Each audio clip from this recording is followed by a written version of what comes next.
I'm really going to read this one. I'm not going to wait till the movie comes out. And so I will start reading. I still haven't finished The Time Traveler's Wife. I got about 2/3 of the way through. And then the movie came out. And I'm like, I don't know how it ends. But I have never read... I mean, I'm sitting here thinking Pride and Prejudice, Jane Eyre, Wuthering Heights. I was thinking more in terms of the classics. I've read a lot of classics. And you liked them, and you're pleased that you read them. Did they have any impact on your own writing? Or is there any author that you feel had an influence on you? So I always want to read more Shakespeare. Which is weird, because a lot of people will go, well, it's very hard to understand the Old English when you're reading it. When you hear it, you can understand it, but because of but I've liked Shakespeare. So I want to read more of that. There's never enough of that. And then I always download the great poetry of the 19th century. I haven't read enough of that. And then I want to read The Handmaid's Tale. And that was another one where I'm like, I'm going to read it. I'm not going to watch the movie. I don't have Hulu. And then I got Hulu. It's really good.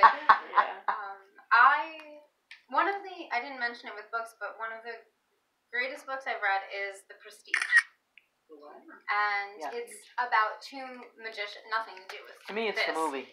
I never read the book. I didn't even know the book existed. It's not the movie. Yeah. It's about two magicians and how they sort of have a rivalry. And the movie at the very end changes it, so it's complete science fiction. And it vastly changes the outcome, but for the most part, it's a similar movie. I don't even. Who's the author? Do you know offhand? Christopher Priest. Christopher Priest, maybe. Okay. Very well acted, very well casted, but the ending sort of did flip of how it happened. And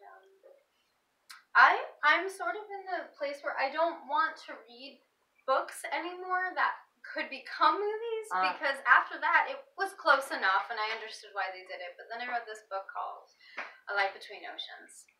Yes. Beautiful. Yeah. Beautiful love story. I hope they make it a movie one day. I know. They did. It's not. No. It's a horrible adaptation, though. It's like, I hope they make that book. Okay. They made a beautiful movie with sweeping landscapes of Australia. Yeah. And took out all of Tom's backstory.